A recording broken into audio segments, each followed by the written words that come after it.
Agama ngayomi jagat raya.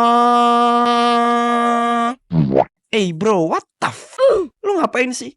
Iya ya, si paling silat. Ampun Bang Silat. Tapi kalau lu kayak gitu, bukannya kelihatan jago, tapi malah kelihatan. Oke, sebelum kita masuk ke pembahasan, mari kita ganti karakter Bang Silat menjadi karakter dari Dragon Ball, supaya tidak menimbulkan kesalahpahaman di antara kita. Baru-baru ini ada video yang viral di mana ada mamang-mamang yang memperagakan gerakan silatnya di depan Ka'bah yang notabene adalah tempat paling suci bagi umat Islam. Tentunya video ini tuh langsung membuat para netizen-netizen kita yang punya mulut pedes banget kayak seblak mengetikkan isi mulut dan hatinya melalui jari-jari mereka yang berdosa. Nah, selain video viral itu, kalian juga pasti udah tahu kalau konflik antar perguruan pencak silat di Indonesia itu sering terjadi. Tapi tunggu dulu, apa yang sebenarnya terjadi? Dan apakah aksi ini benar-benar salah? Atau mungkin ada niat yang baik di baliknya? Atau malah niat buruk? Makanya, di konten kali ini kita akan membahas kenapa pendekar pencak silat di Indonesia itu aneh. Sebelumnya, gua garis bawahi terlebih dahulu. Di sini, gua hanya akan membahas oknum-oknum yang viral di media sosial dan sudah dibahas oleh media yang sudah dikonfirmasi oleh Dewan Pers, dan tidak berniat untuk menjelekkan maupun menjatuhkan nama baik perguruan di Indonesia maupun para pendekar-pendekar di Indonesia. Jadi, sebelum mulai, saya izin kepada oknum-oknum yang bersangkutan maupun anggota pendekar pencak silat untuk membahas topik ini tanpa menjatuhkan maupun menjelekkan nama baik perguruan dan pendekar Indonesia. Oke, kalau sudah paham, mari kita mulai pembahasannya. Pere pere pere pere pere pere pere pere pere pere kaca. Jadi gini, kita mulai dari kasus yang pertama, yaitu pemuda yang memperagakan silatnya di depan Ka'bah. Nah, dalam video yang viral itu, katanya si mamang-mamang ini melakukan hal tersebut untuk konten media sosial pribadinya, yang tentunya seperti yang kubahas di awal tadi. Hal ini tuh membuat para netizen kita langsung terbangun dari tidurnya, woi. Kurang lebih komentarnya tuh kayak gini. Anjing banyak banget, bisa dibaca sendiri.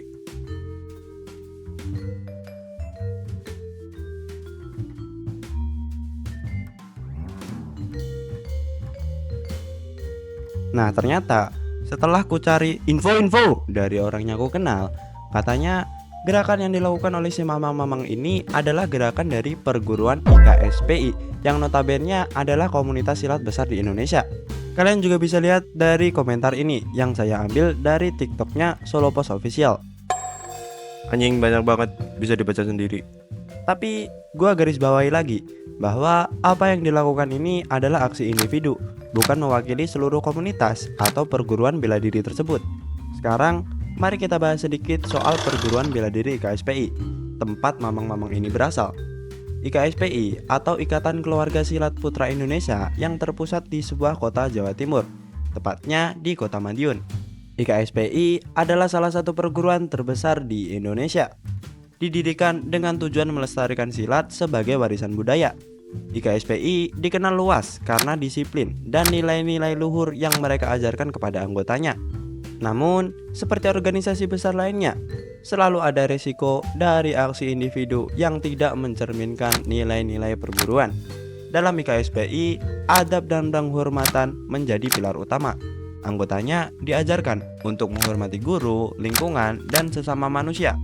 Jadi, tindakan memperagakan silat di tempat seperti Ka'bah jelas melanggar prinsip-prinsip ini. Silat bukan sekedar bela diri. Dalam setiap gerakannya terkandung nilai adab, disiplin, dan penghormatan. Praktisi silat diajarkan untuk menghormati guru, sesama, dan tempat di mana mereka berlatih. Nah, pertanyaannya, apakah memperagakan silat di tempat suci seperti Ka'bah mencerminkan nilai-nilai ini? Jawaban saya jelas tidak. Adab adalah inti dari setiap perguruan bela diri, dan melanggar adab bisa mencoreng citra seni itu sendiri. Tempat ideal untuk memperagakan silat jelas di gelanggang, tempat latihan atau panggung seni. Di sana, seni bela diri ini bisa diapresiasi sepenuhnya tanpa melanggar norma atau adab. Tetapi, jika dilakukan di tempat suci seperti Ka'bah yang punya aturan dan kesucian tersendiri, jelaslah ini jadi masalah besar. Tempat suci seperti Ka'bah bukanlah panggung untuk atraksi atau pertunjukan, melainkan tempat untuk beribadah dengan khusyuk. Lalu, apakah aksi silat di depan Ka'bah ini bisa dianggap sebagai penghormatan? Mungkin ada niat baik untuk menunjukkan kebanggaan pada budaya Indonesia.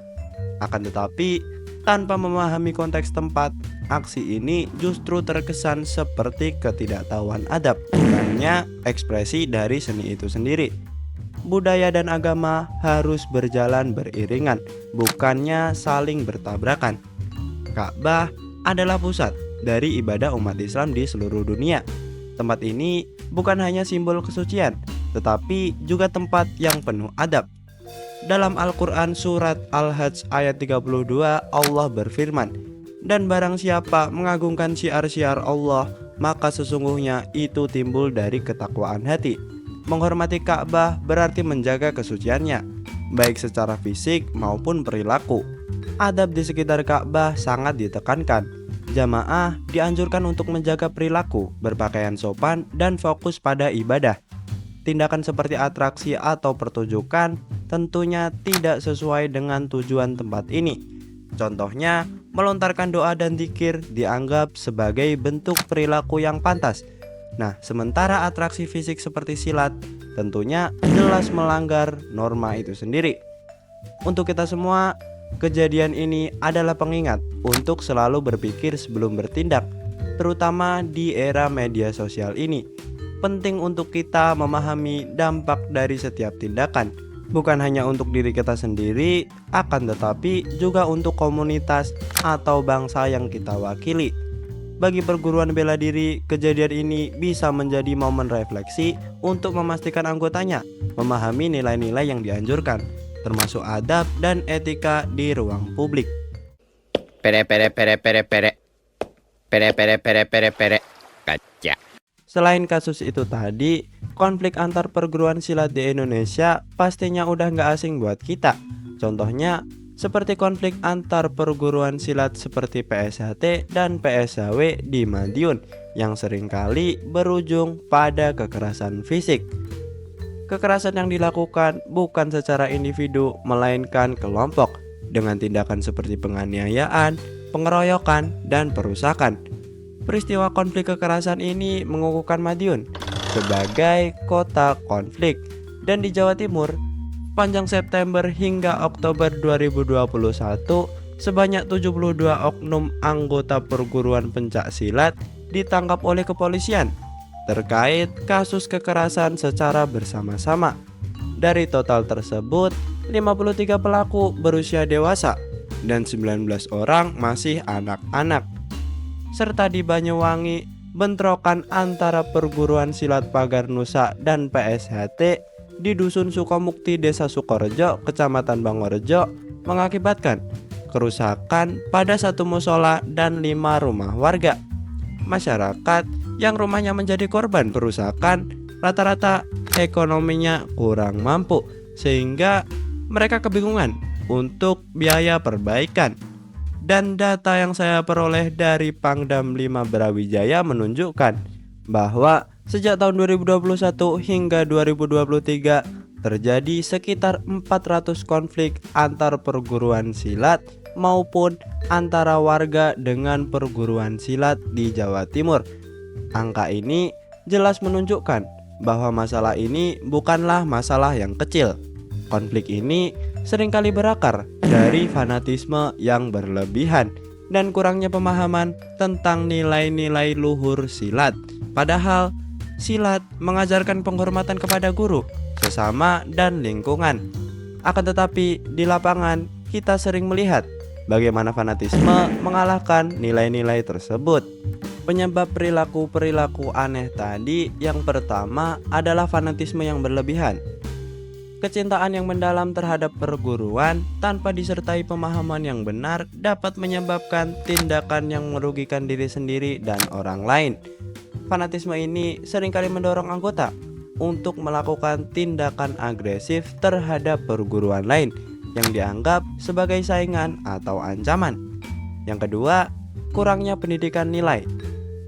Tidak semua anggota mendapatkan pendidikan yang cukup mengenai nilai-nilai luhur pencak silat, sehingga mereka tidak memahami esensi apa yang sebenarnya dari seni bela diri ini.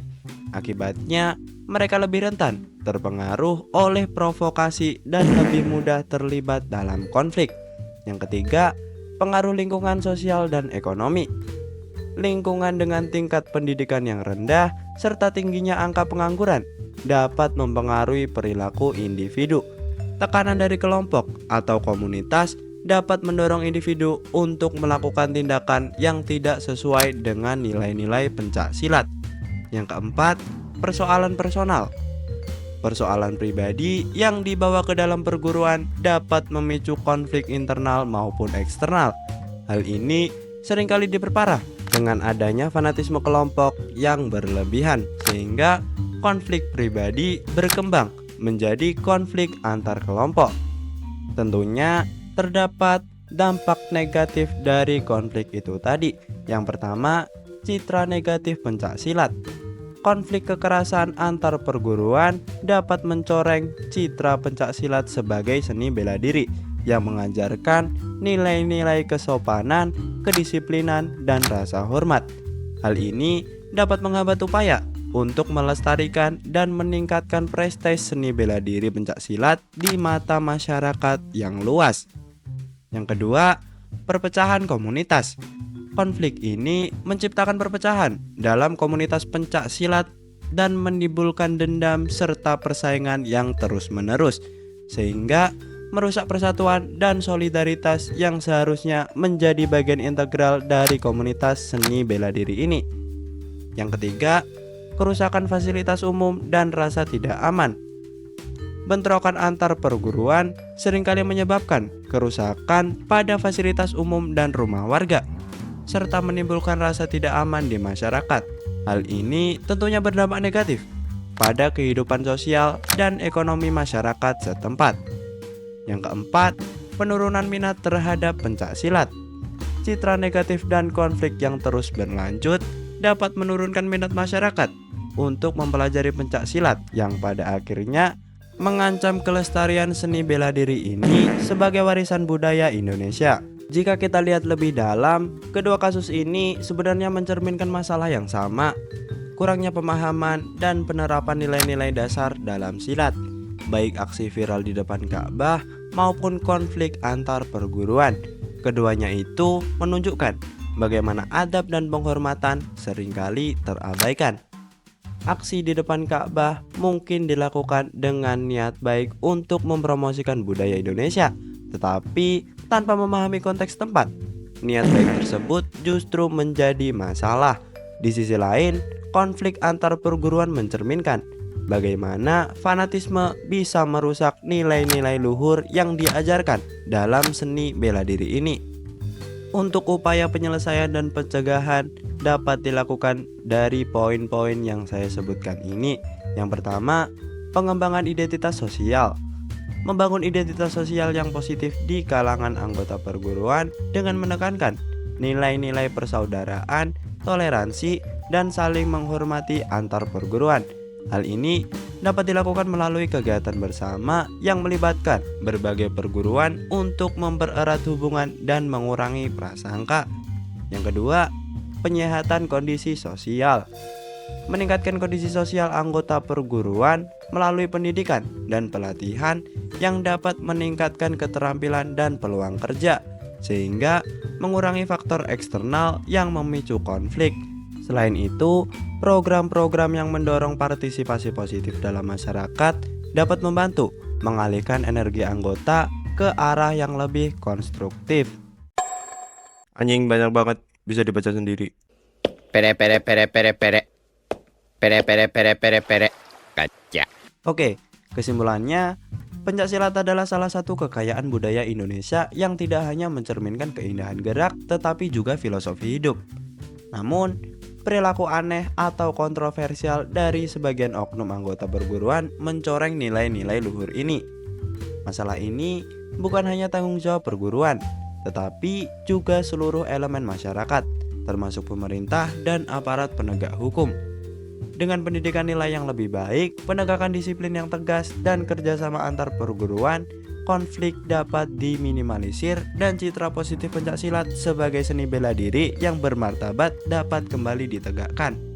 Dari dua kasus ini, kita bisa belajar bahwa seni bela diri seperti silat bukan hanya soal kekuatan fisik, akan tetapi juga soal nilai-nilai yang menjunjung tinggi adab, penghormatan, dan disiplin.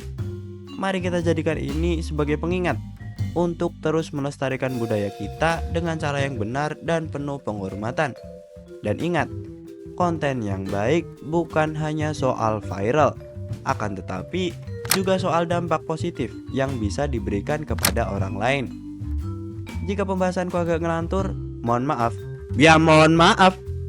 Makanya, viralin konten ini agar para konten kreator yang lain menanggapi hal tersebut.